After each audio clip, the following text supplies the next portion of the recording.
Well, hello, everyone. I'm Gwen Baroud, the Executive Director with Texans Defending Democracy. Very excited to have a former school board trustee that's going to give us the details on what's happening. Her name is Cindy Lotton, and I'm going to let her go ahead and take it away. Tell us a little bit about yourself, Cindy, and your background, what inspired you to run.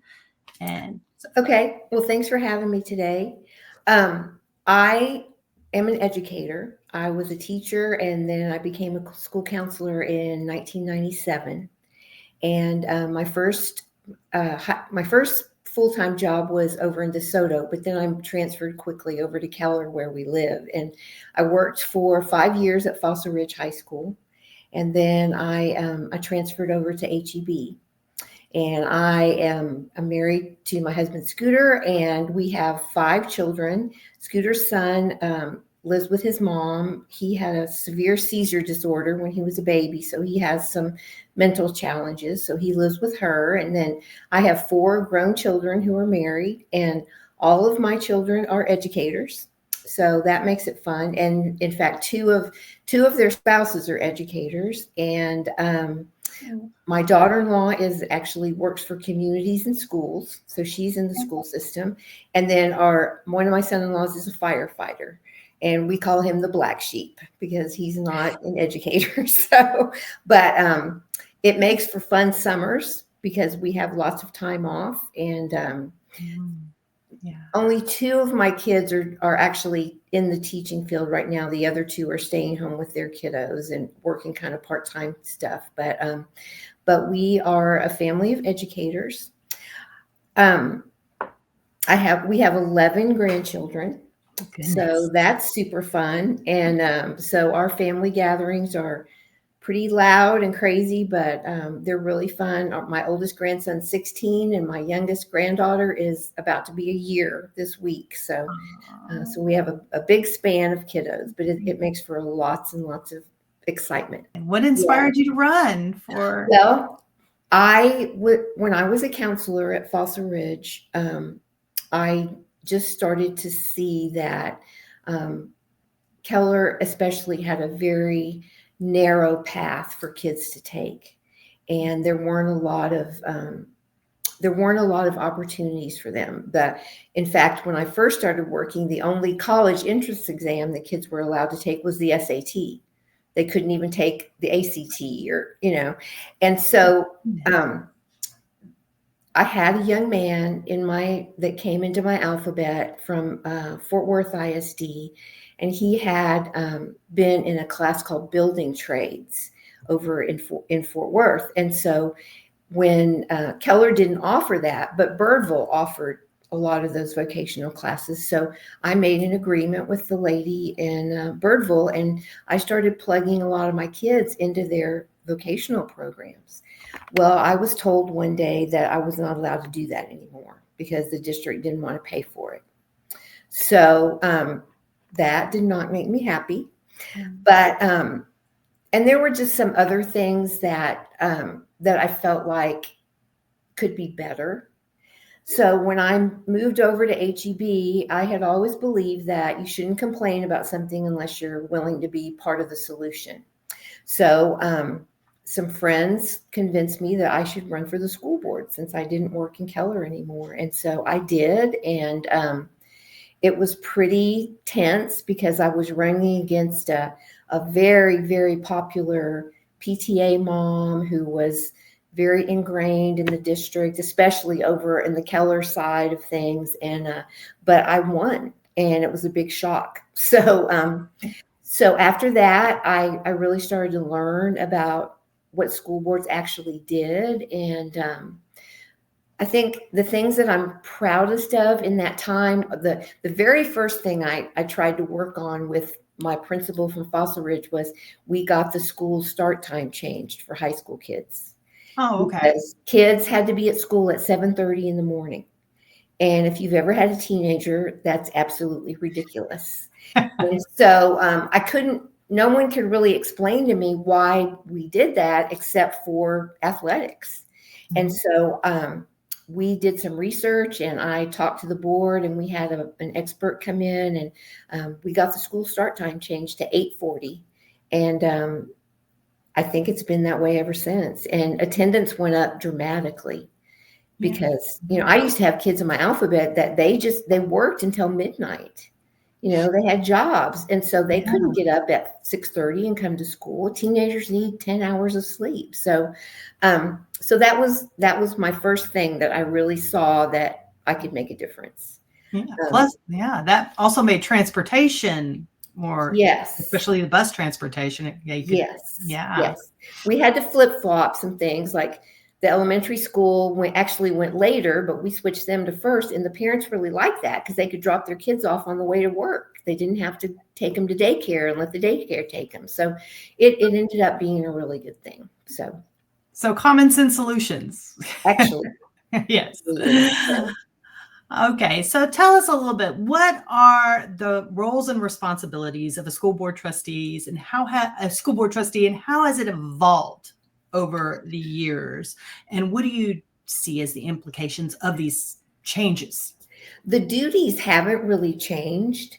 The people being aware and caring about the duties is what has changed. The main responsibilities of a school board trustee is to hire and fire a superintendent, to set the tax rate for the district every year, and to oversee the policy development. You approve policies, you eliminate policies, and you oversee.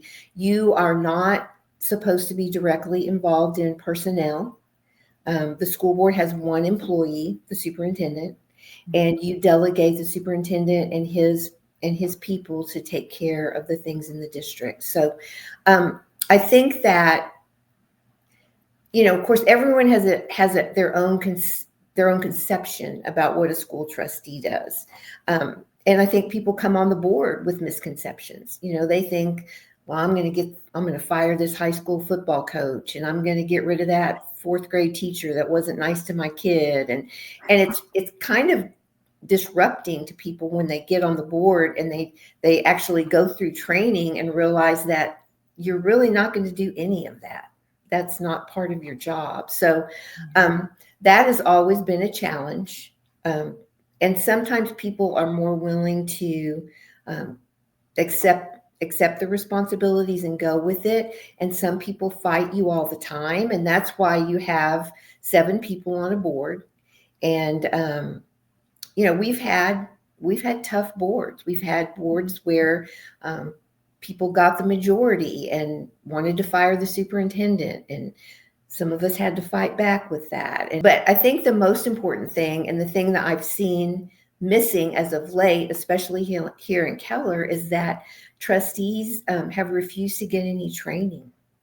And when you become a trustee, the Texas Association of School Boards has a class that you take, and it's for new trustees, and you are obligated to go through this class. And I can't remember how many hours it is. I think it's almost like 20 hours of class, and you learn the roles and responsibilities. And we have had people that went on the board and just refused to take the training. So that causes problems. Is that more of late, like more recently that's been going on? Yes, that's more of late. We had maybe 6 or 7 years ago, we had a couple of people that were, they were hesitant to do it. But when I pointed out that your hours are part of a public record, and that in January, the board president reads off the training hours and whether you're deficient or not. And for some people, that was a motivator. For others, they didn't care. So they just didn't go. Yeah. So. And so you were talking about the Texas Association of School Boards, TASB. Yes. As I understand it, Keller is still associated with them, but they've also secured a contract with another organization. Yes. I'm not sure exactly how that has transpired because it's been pretty secretive.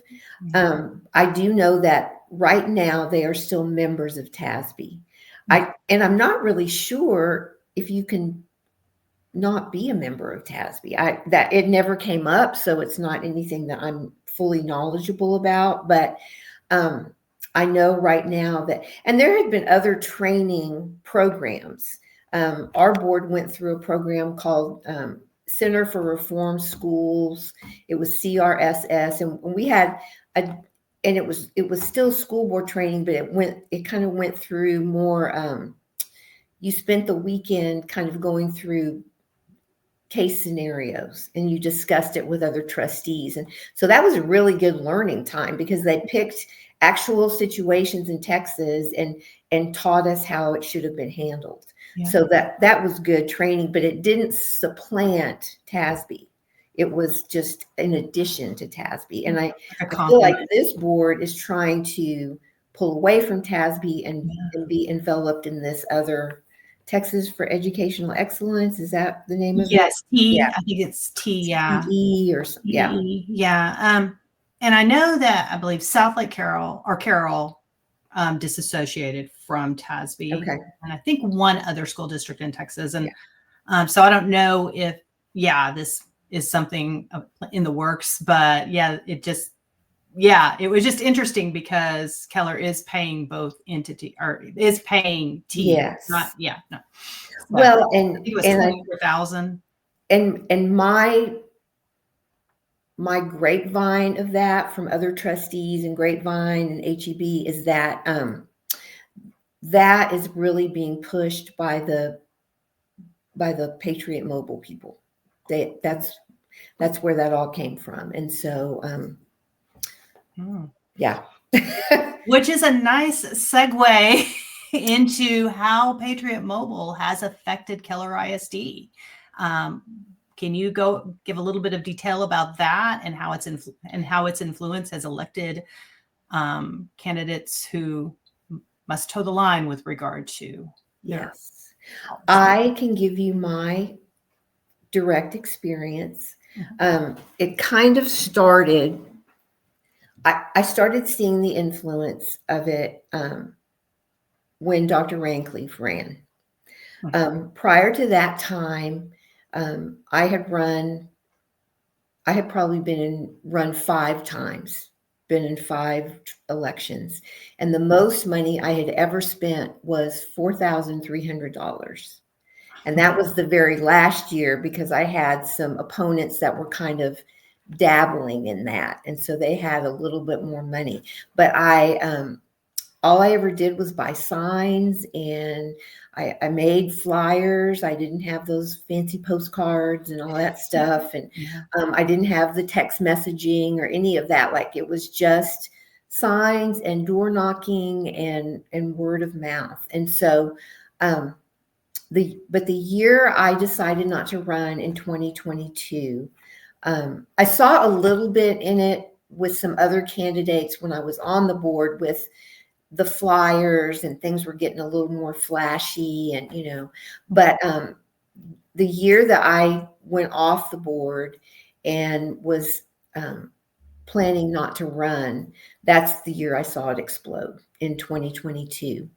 And maybe the year before with Dr. Rancliffe, because there was a big contingent between Dr. Rancliffe and the other candidate, and there was lots of money raised on both sides, and it was very clearly like, these are the conservatives and these are the liberals, and it just became completely political, and it was exhausting, and it was disheartening because school board politics should never be about partisanism. And it never had been. I feel like there was never a question. I never got questions about what side I was on, because it didn't matter. The side I was on was the kids. As it should be. Exactly. So I know that the year that Dr. Rancliffe won, that he had raised over $40,000. And most of that money came from donors from that group.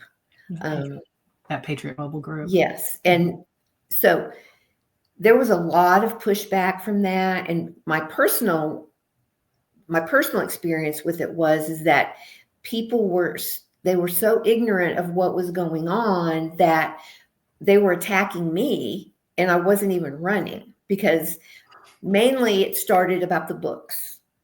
When we had the big book thing, and that was Charles's first year on the board, and I was a staunch supporter of the procedure that we had in place in Keller for the whole time I'd ever been on the board, where we had, if a parent wanted to challenge a book, they brought it to our book challenge committee, and it was composed of teachers, librarians, the parent, and one administrator, and they discussed the book and if it needed to be moved, and it got taken care of. And then, then it all just exploded. It's a fair procedure. Yeah. It's a very democratic procedure, because sometimes books didn't make it. Sometimes the teacher got outvoted. It was like, no, this isn't appropriate. We're not comfortable with this. And then other times it was, we're not comfortable with this for K through 6, but we're fine with it being in the high school, or especially in an upper level high school class, juniors and seniors. So it had worked. We had done a session on it at TASB, teaching other districts how to do it. And I mean, it was very well respected. And then all of a sudden it wasn't good enough. So, so I got attacked for that I was promoting pornography in schools. And so I had to keep telling people, like, I don't know why you're attacking me, because I'm not really even running, and I would never promote pornography in schools. That would never be I had never talked to anyone on any of the committees that would ever think that was okay. No, I mean, just the idea that even comes up. I don't. Exactly. But it was kind of their fear factor thing. Like, if we can talk about this and make everybody really scared about your kids being damaged, then we can take this and we can morph it into whatever we want. And that's exactly what they did. Wow. So when the rumors were starting about that, saying, basically you were grooming, Yes. What did those conversations look like? Like, how did that? Well, I spent that spring, because I had the freedom. I felt compelled to do it, and I felt free to do it because I wasn't running again. I had already decided that I couldn't be a part of that. And I'm a Christian, and I prayed about it, and I clearly heard God say, it's time for you to be gone. And mainly because I was turning into someone I didn't like. I was just mad all the time. And I was angry, and I just thought, this isn't good for me personally, to be so agitated all the time. And so I felt a freedom when I decided not to run. But I spent that spring meeting with people about the book committee, and it was brutal, because they would attack me. They attacked my faith. They attacked my tolerance for pornography. They accused me of that. I even got accused at Gateway Church for being someone who is proponent of child grooming or whatever.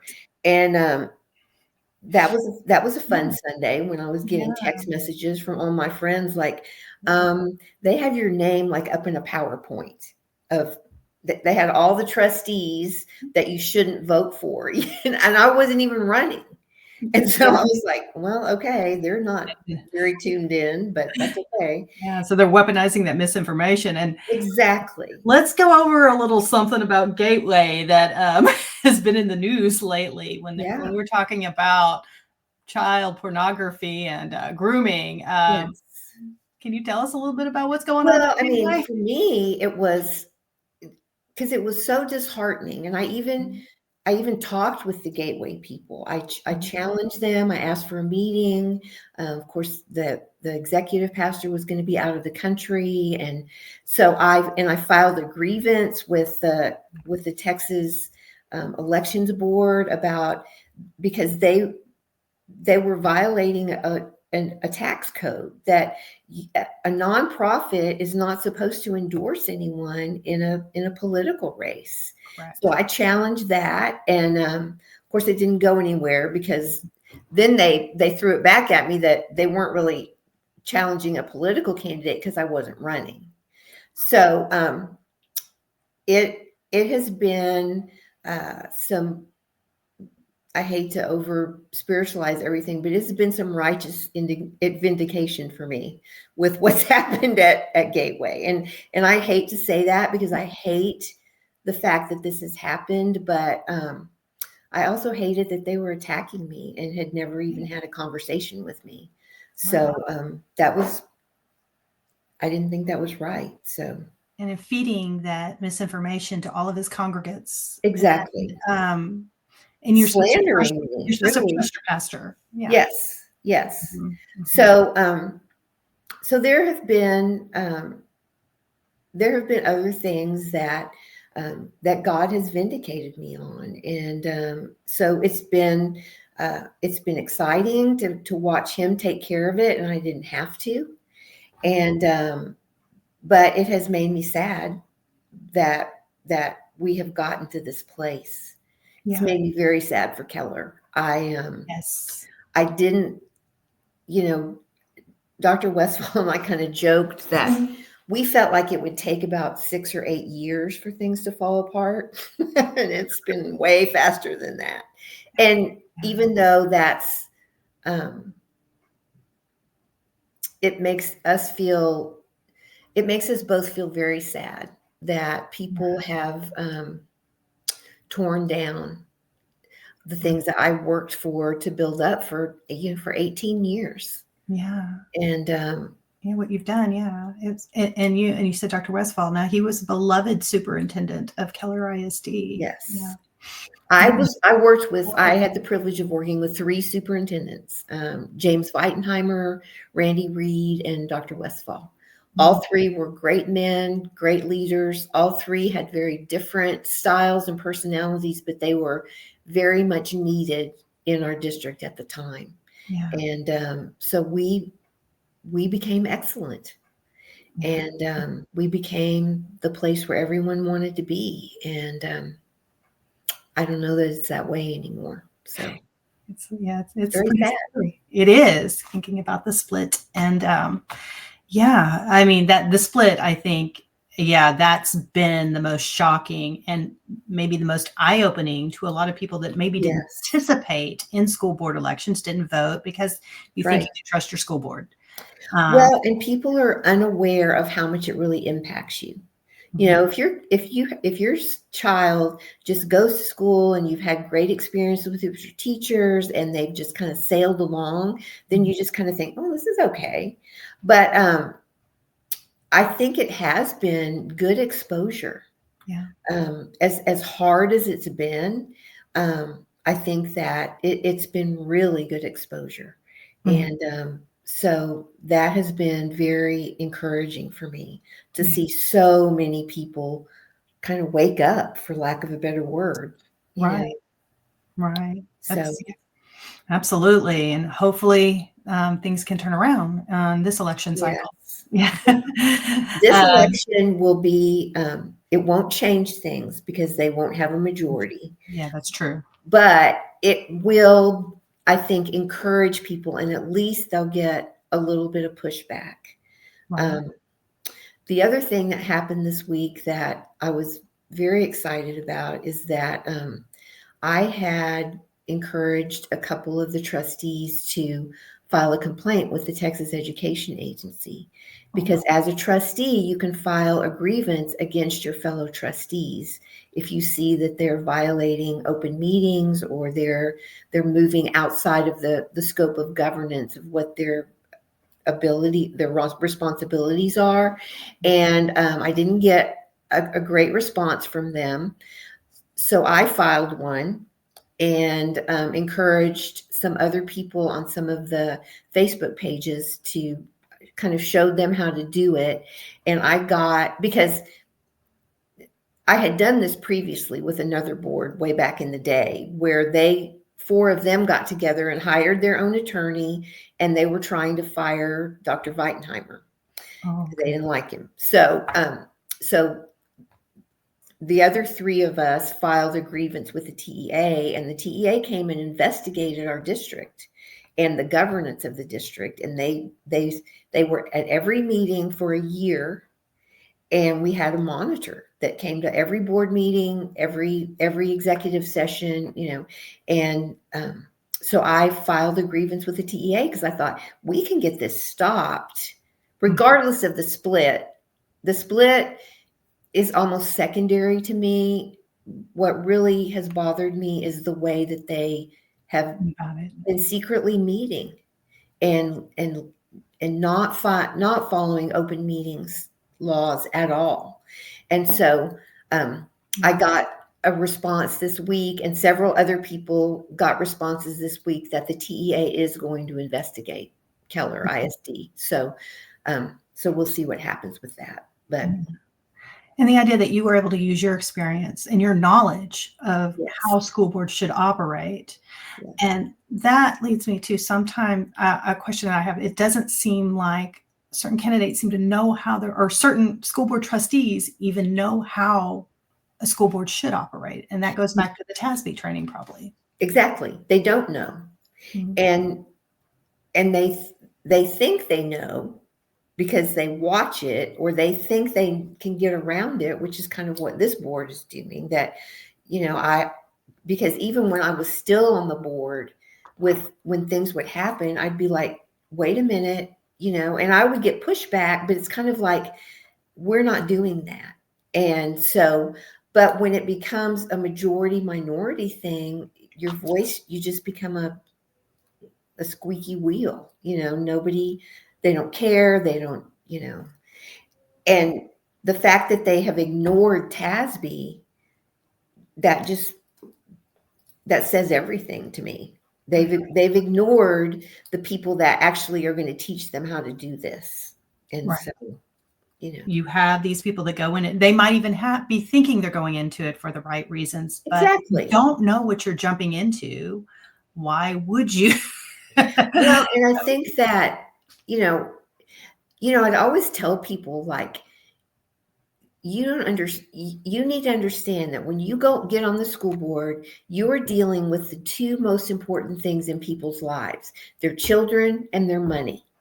So there are people that are going to hate you because you're not going to do the things. And COVID was really hard because there were such strong opinions and so much fear, and we all had to be willing to listen and comply and compromise with what other people needed. Yes. Because I felt very strongly one way and other people felt very strongly another way, and we had to work it out. And it was hard, but that's what you do. And you don't make it about who you voted for in the presidential election, or, that should not have anything to do with it ever. Correct. Amen. We should take care of all children. Correct. This is the other thing that people would get really mad at me for, because they're all about parents' rights. And I said, I completely agree with you that parents have rights. Even the parents that you don't agree with have rights. Right. There are parents in our school district that live a different lifestyle than you do. Mhm. And their children deserve to have books in the library that talk about the lifestyle that they live, whether you agree with that or not. And if your child brings that book home and you don't like it, then you have a discussion with your child at the kitchen table about why this isn't okay.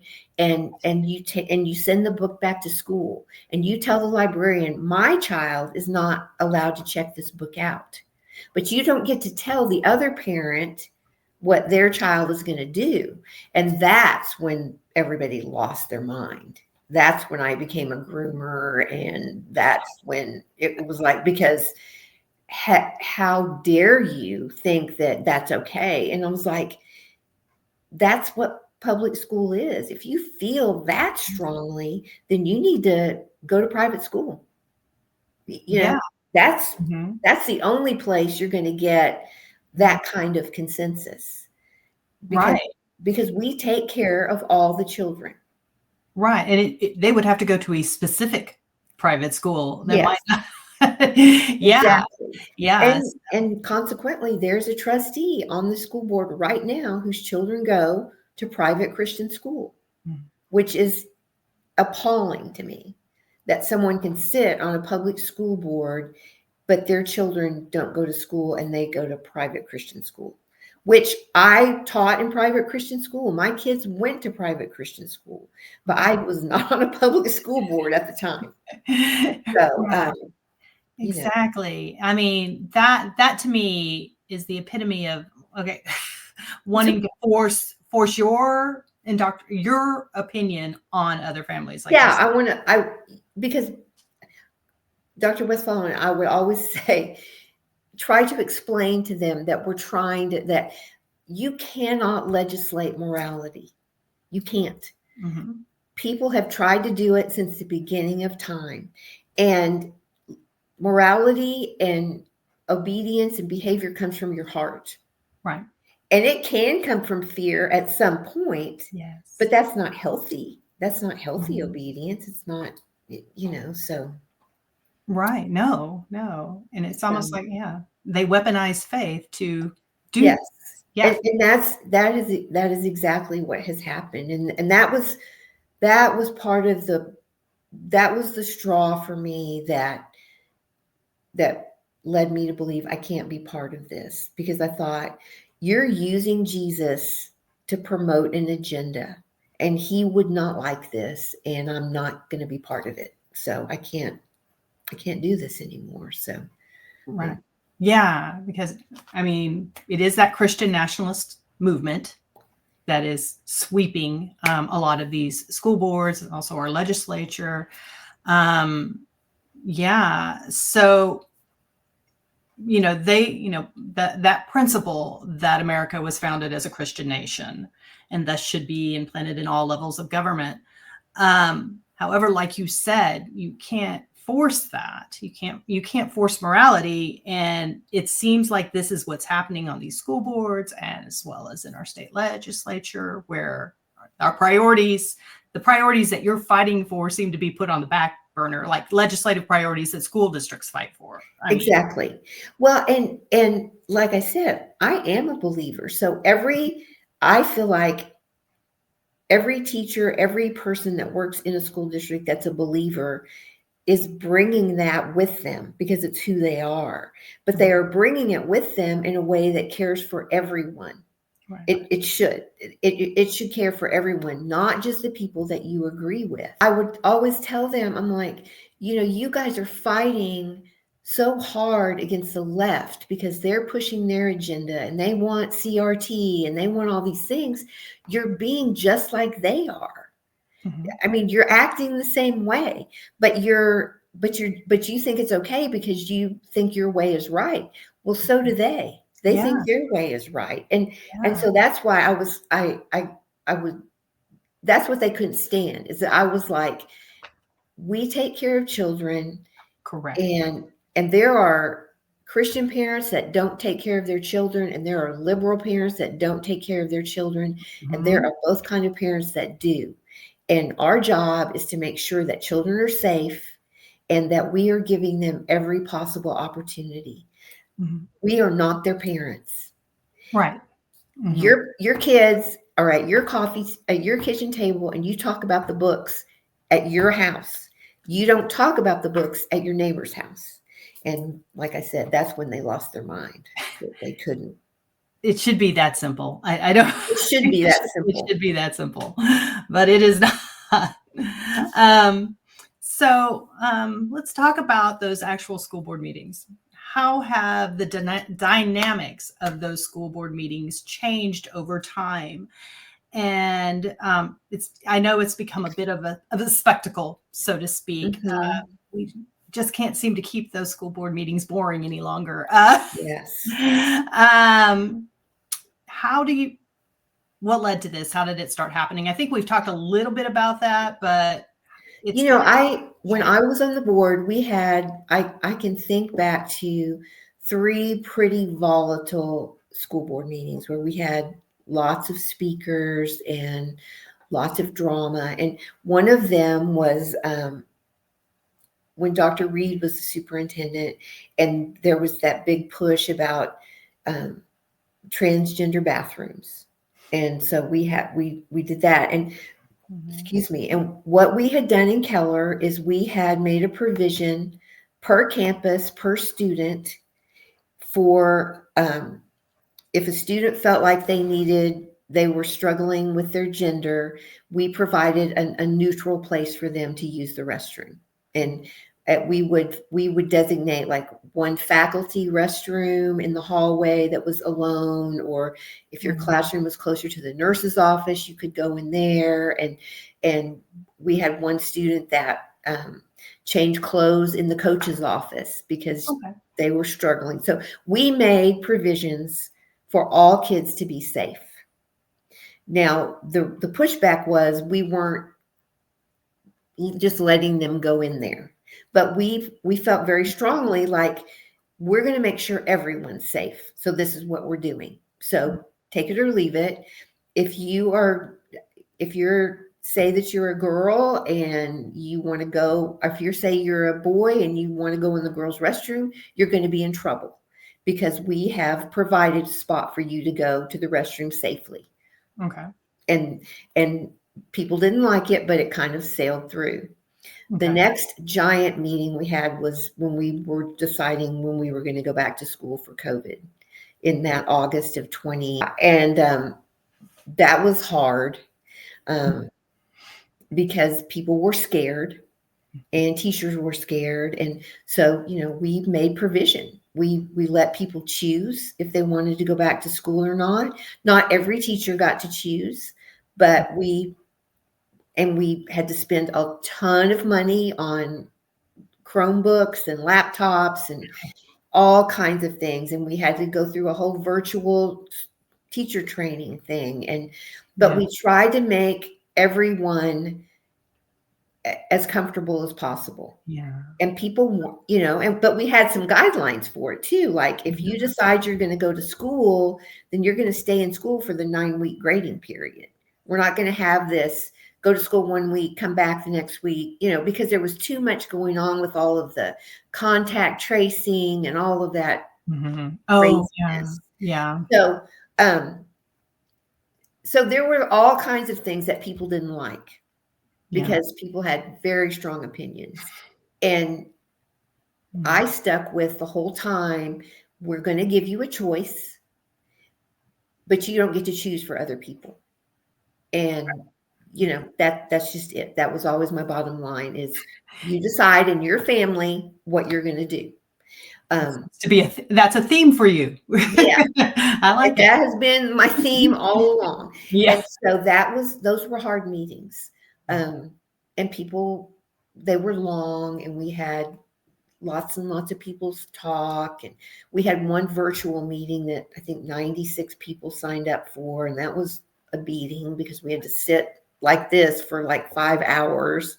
Yeah. And, but we did what we thought was best for everyone. And I think that's what you're supposed to do. You don't get to decide for other people. Yeah. And, and there have been lots and lots of people that were really mad at me because we went back to school. teachers and friends and colleagues, and they have all come to me since and said, I'm really glad you stood up for letting kids go back to school if they wanted to. And, Yeah. so Yeah. it was hard. That was hard. Yeah. Yeah. Yeah. And That was way harder than the books. So. Yes. I was working at a school district at that time, and Yeah. my position was where I went into homes. So Oh, yeah. I worked with the birth to 3 population. So it was, my parents were scared. So they all had that option too. So Yes. yeah. So it worked out nicely. And I think the thing about all of that is, once again, is that you have to look at the big picture, and you can't let one thing influence you, whether it's your neighbors or the people that have contributed to your campaign. I mean, you have to. Yes. And I think that's probably where I've seen the most change is people have become more political, and they're more beholden and I've seen people that they're clinging to the position instead of just doing what's right, and so they're compromising themselves, in my opinion. Absolutely. So that's been very frustrating to watch, that people make decisions about things and they don't understand the ramifications, and they don't understand the big picture of, well, this sounds fine right now, but what's going to happen in 5 years when you do this, or what's going to, Yeah. so, Yeah. It's just all supposed to be for the right reasons, and the right reasons are those kids. So yeah. And people say that all the time because it sounds really good, but you can tell by the way they govern what's really going on. So yeah, because you want to protect kids in one sense, but then you don't want to protect them in another sense. So yeah, exactly. Or you just want to protect some kids, so not all the kids. I Not like that. all the families, just some families. You nailed it. And that's not okay. No, it's not. Well, just one final question, because I've known you a while, and you have, anytime I've ever talked to you, you've been a person that comes from a place of hope and love. And with that hope and love that you have, can we turn this ship around? And if so, how? I go in and out of hope. I have gone into places of, I don't even care anymore. My grandkids go to another school district, blah, blah, blah, blah. My kids teach in another district, I gave 18 years of my life for this place, and it's being destroyed. So I vacillate from there to there. And I do believe that this has been a good thing. I think the exposure, because to be perfectly honest, when I started struggling with this, my one prayer was that anything that is not good would be exposed. So I can stand back and watch this as answered prayer, because it's like God is exposing all the things that are happening. And so I do trust that he's going to make this work out, but I don't know what it's going to look like. And I don't know how long it's going to take. The TEA investigation was the most hopeful thing that's happened to me in a long time, because I've been appreciative and encouraged by the lawsuits and the things that have happened. But the Texas Education Agency oversees these school districts, and they are the ones that have the power to shut them down if they have to. TEA shuts down school districts all the time when they're out of control, and they appoint monitors, and they go in there and they get it straightened out, or they split them up themselves. So that has been the most encouraging thing to me, that if the TEA will investigate this thoroughly, and find out the things that have gone wrong, then I think that we can get back to where we need to be. Okay. The other thing that has to happen is the Texas legislature has to fund these school districts. They cannot, and here's the other thing that people get mad at me about is like, I don't really care if kids get vouchers as long as the kids that are in public school get the same amount of money. The money doesn't run out. And it won't. I mean, we have so much money that they just hold hostage. Yes. If they want to give $10,000 to a voucher, then they need to give $10,000 per student for public school. And then if we had $10,000 per kid, people wouldn't want to leave our schools because they wouldn't be tired and they wouldn't have large classrooms. And, so that leads me to know that this isn't really even about vouchers. It's about the dissemination of public education. That there are powers to be in West Texas, Monty Bennett, all that group. Yes. They want to destroy public ed, and they have a lot of money, and that's what they're going to try to do. So that has to change too. Exactly. We have to fund public education if we want our children to be successful. Yeah. And giving them $10,000 to go off is not the answer. No. Yeah. And it takes money away from our already struggling public schools where many districts are operating on deficit budgets. Exactly. And I have a bombshell to drop that I have believed all along is this will be the resegregation of public ed. Schools will become segregated again. Well, that's how vouchers started. That's exactly right. And so depending on how you feel about that, I think it's wrong. And I think that we had a giant civil rights movement in the 60s to protect children from this kind of thing. And here we are back. And so I'm sure somebody's going to come after me for that. But if we don't start funding public ed, it's not even going to matter how school boards behave because it's just going to be a mess. Right. So there you go. Here I am with this can be okay, but this is really awful. So that's my daily but knowledge is power. If we know about it, if we know what's happening, we can do something about it. But if we're in the dark. Exactly. And so exposure is the answer to all of it. So, and I do think people are awakened, and I think they're willing to fight. So. Yeah. I do have hope too. When we look at the possibility of the Keller split, when you have city council members who are in this area, who represent citizens of that district who are coming out against it. Yes. I think, I really think they're calling attention to that as well. So yes. And again, if the community wants to split, they should split. But the community gets to decide. Right. It should be put to a vote. Exactly. It's like, there's a part of me, this is very exposing, but there's a part of me that would be happy to just be away from them.